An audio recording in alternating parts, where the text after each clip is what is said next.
Hey, what's up, y'all? Thank you so much for checking out this video here on Show, Style, and Spirit. I would love it if you would subscribe to my channel.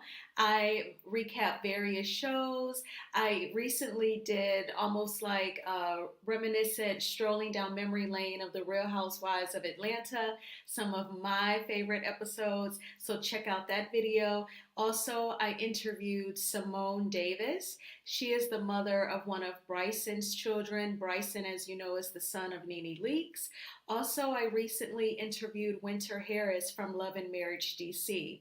So definitely check out those videos on my channel. Please share them with your friends, your family, share them on your social media. I would greatly appreciate that.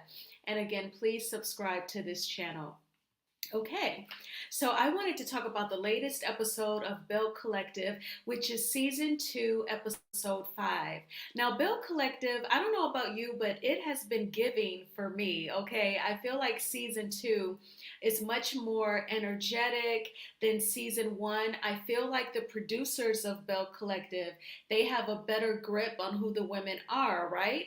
Because season 1, we were getting to know the women and getting to see all what Jackson, Mississippi has to offer. So now in season 2, we're really seeing who they are in their lives. We're getting to know Akeisha, who is a firecracker, right? So I am just enjoying Belle Collective, I have to say. So in this first scene, we have Marie and Letitia.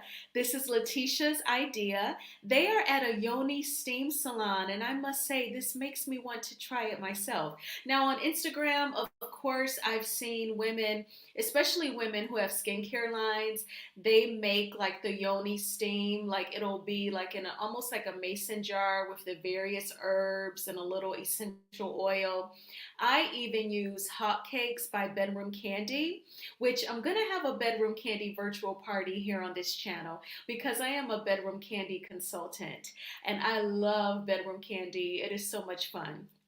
But anyway, so I apply Hot Cakes, which is an intimate elixir. It's a mixture of essential oils.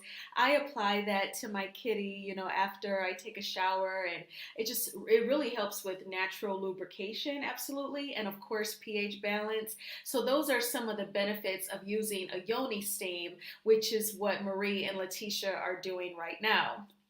So Marie, she was kind of almost embarrassed to do something so intimate. But as you can see, the salon, they have like the silk sheets for you to cover yourselves up because the young lady who was helping them, I guess to achieve the maximum benefit, she said to sit all the way back and to open your legs. So then they give you those silk covers.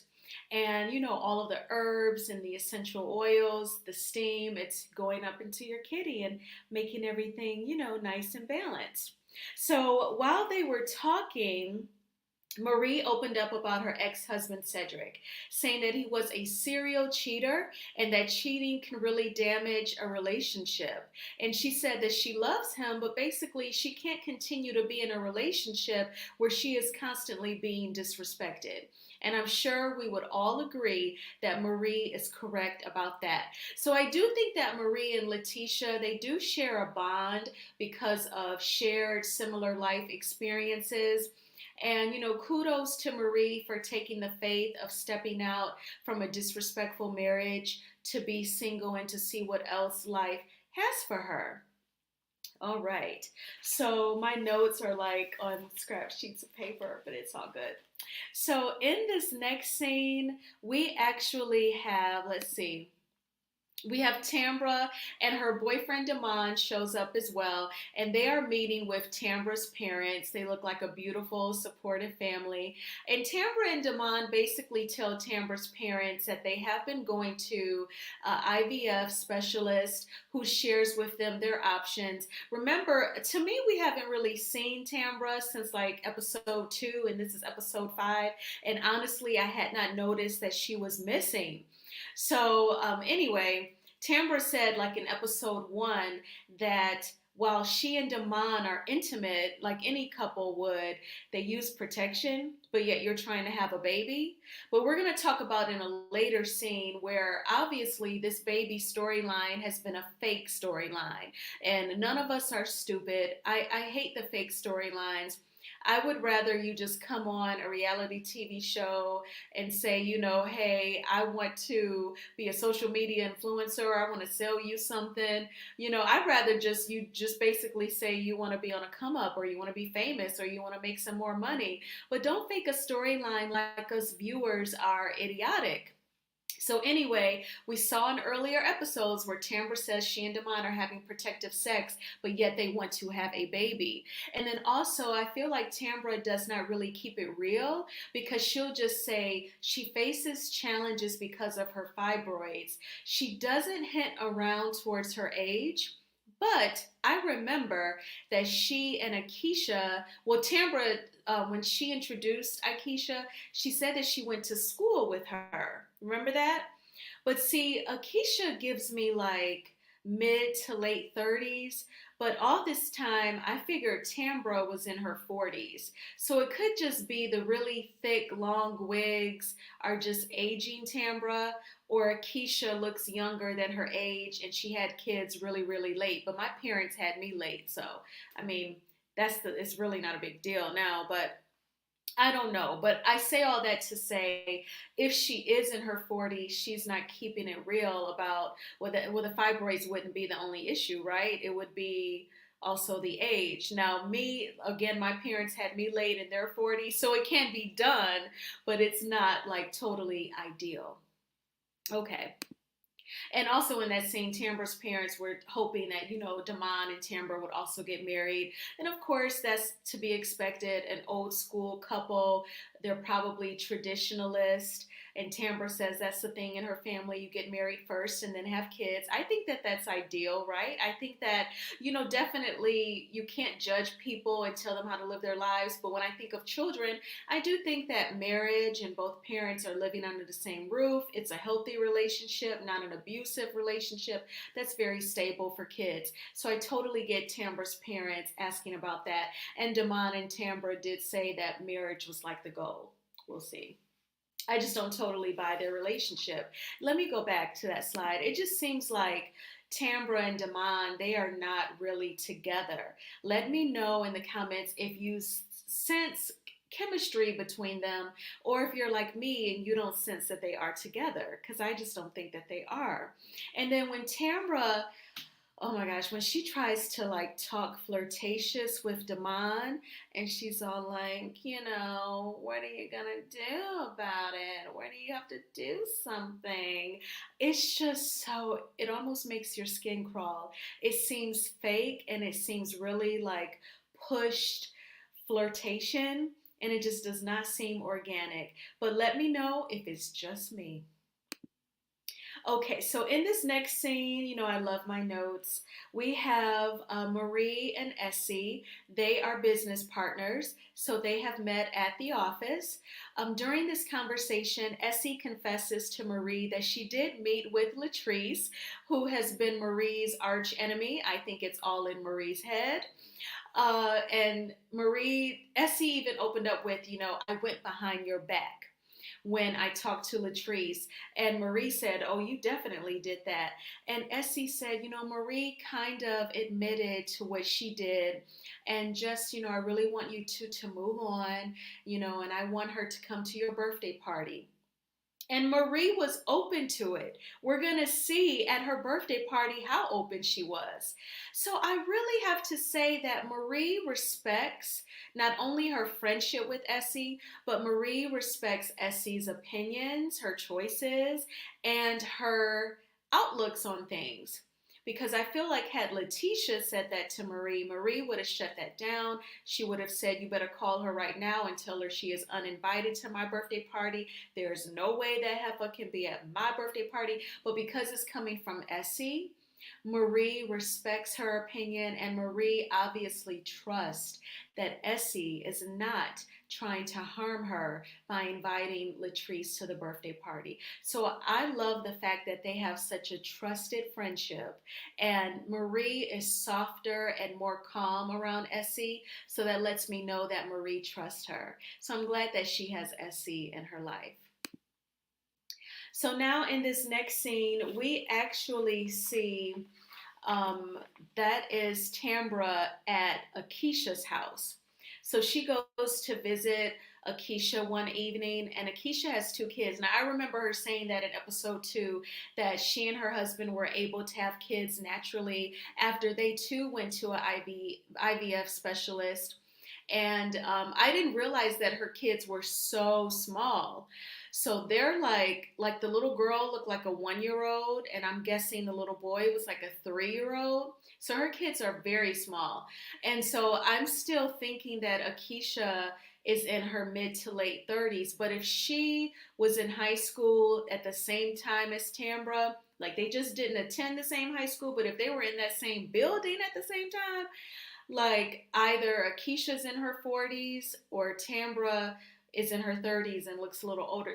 I don't know, but I don't know. And I don't care how old they are. I was just surprised. Like, I think the wigs are too wiggy on Tambra, and I think that's what's aging her because she has a great body. She's very attractive. I think the wigs are just too much. And I could be biased because I have dreadlocks. So, but to each his own. But anyway, Tamara went to Akeisha's home because she brought a gift. She wanted to apologize for not making Akeisha's son's birthday party. But then we learned that the entire cast did not attend Akeisha's son's birthday party. And cameras were there because we briefly saw a flashback at the little boy's birthday party where Akeisha is talking to some of her relatives and asking the young lady if she knew basically the cast. So cameras were there, but the cast did not show up. And I have to say to their credit, it was a kid's birthday party, and the cast members who do have children, none of their kids are that small. Like Marie's son is an adult with a child himself. I guess Marie could have brought her grandbaby, but Marie is not really feeling Akeisha. And Letitia has a little boy who's 6 years old, but remember, Letitia don't care for Akeisha either. And then Latrice doesn't have any kids. So I could see her thinking, why would I go to that? I'm way too fly for a little kid's birthday party. So I get it. But yeah, so Tambra shows up, and this is when Akeisha tells Tambra, the last time that I saw Letitia, she was trying to get some tea from me about you. She was saying that she had a friend who is close to Damon. And I think she was trying to see if you've ever told me anything about him possibly, cheating or dating out with this person. And Tambra is aware of Damon's friendship with this Taisha girl. But Tambra is convinced that there's no emotional connection, which was the term that Akeisha used. And Tambra said, it's no big deal. We shall see. I am going to get into why I think that is a crock of shit. And I do think that Damon is keeping something from Tambra. Okay, so now we have Marie's birthday party, y'all. So Marie was in a great mood, very positive, very upbeat. As you can see to the left of the slide, that is Latrice. Latrice attended. She and Marie hugged. And, everyone was so shocked. Tambra even said in her confessional, I must have missed 1, 2, 3, 4, 5, 6, 7, 8 conversations if I see Latrice not only attending Marie's birthday party, but they're hugging and they're being like cordial and affectionate. So it's something about Essie, y'all. Essie must really be warm. She must have a trusting, warm energy that makes people be open-minded to what she suggests, because not only did Latrice attend, but Marie was open to it and they embraced. That is amazing. So kudos to Essie. I think she's the MVP of this episode. So, everyone comes and they're having a great time, and then someone else shows up. Marie's ex-husband, Cedric. As you can see, he's dressed in a suit. This was a surprise to Marie. She did not know that he would be attending. And Marie is telling the women about how Cedric made a suggestion of a certain therapy that Marie could get for her lupus. They say lupus affects people in different ways. And for Marie, she does experience a lot of physical pain, unfortunately. And Cedric put her on to some therapy where she lays on her stomach on a table, and the specialist connects some wires to her lower back, she said, and it sends electric waves throughout her body to decrease the pain. And she said that at the time of her birthday party that she had not been on pain meds in several days, in at least a week, and everyone clapped. But that's not the extent of Cedric being there. Cedric actually started singing Happy Birthday to Marie. I'm not sure who told Cedric that he could sing. I think that he could harmonize a little bit, maybe do a little humming in the background, but he was confident enough to sing in front of that crowd. And Marie was pretty flattered, blushing even a little, but I just hope she keeps her guards up when it comes to him. So then this is also at the birthday party. Letitia pulls Tambra to the side. Now we all know in reality TV what it means when someone pulls you to the side and you're filming. That means, here comes the shade. Sometimes they even open up with no shade, then here comes the shade. Okay, remember Peter did Portia like that when they were on one of those cast trips in a limousine. But anyway, Letitia pulls Tambra to the side and she says, my friend who is a decorator, Taisha, she said that she and Damon are very close. And Tambra just shuts it down like, no, I don't think so. Damon isn't seeing anybody. I know that for sure. And Tambra says in her confessional, if you're going to say that about my man, have some receipts, have some text messages, something a little more tangible that I can see that my man is dipping out on me. So Letitia says in her confessional that Tambra is in denial. And I have to agree with Letitia. I feel like with Tambra, she's investing a lot of energy into convincing us that she and Damon are a real couple, are a close couple, and that there's no one else in Damon's life. And y'all, I am just not buying it. Please, again, let me know if you sense not just chemistry between Tambra and Damon, but just, any sense of relationship. So the episode ends with, now I chose to use their joint confessional image, but the episode ends with Tambra going to her grandmother's house who passed away recently. I do give my condolences to Tambra and her family. They were at the house and it was all cleaned out and she was getting emotional. And when they walk out of the house, Tambra did ask Damon, but she opens up with, I hate to ask you this, but Taisha, are you too close? And Damon kind of responds with, like, why would anybody say that? And then the episode kind of ends. But in the preview for the upcoming episode, we see where the producer asked Damon flat out if he's seen Akeisha, and Damon is very defensive. He says back to the producer, what you think is funny? What you're laughing? Next question. So, number one, he's very defensive. His tone is a little abrasive. He doesn't flat out answer the question. It just comes off very much like he's hiding something from Tambra. And really, I can't even figure out which one is the real relationship and which one is the side chick. I mean, it kind of feels like Damon isn't faithful or has his heart with either woman, but it sounds like Taisha accepts that and she doesn't let her emotions get into it, but it sounds like Tambra might be emotionally invested, or she at least wants us to think she's in a relationship and she doesn't want to be embarrassed on TV. But I feel like that is exactly the road that she is on, honey. So that is it for my recap, short and sweet. But I thought it was an entertaining episode. What's amazing is we're just 2 weeks away from Love and Marriage Huntsville coming back. I remember a month ago thinking, oh wow, we have to wait 6 weeks, where that month has flown by. It is here. So now we just have 2 more weeks to Love and Marriage Huntsville. And then as you can see from my channel, I don't religiously recap every single episode of a show, just only as I'm moved with something that I felt like it was really entertaining or worth talking about. Honestly, for me, The Real Housewives of Atlanta, I feel like that show has spoiled us so much. And the earlier seasons, the drama and the storylines were more organic, and there was just so much more chemistry amongst the cast. that it's hard for me to really get into the Real Housewives of Atlanta this season, season 14. I'm still watching the episodes, of course. I kind of, it's like whatever. Um, yeah, honestly, I'll be real with you. I mean, I'm waiting for Portia's Family Matters to come back. At least we'll get to see her weddings. I hope we get to see Portia's weddings in Ethiopia and here in the States. And yeah, I feel like, nobody can judge me anyway, but I like a nice palette of entertainment, right? Excuse me. I like ratchet TV. I like documentaries. I love recaps and celebrity gossip. So, yeah, Portia's Family Matters, that falls right on my list.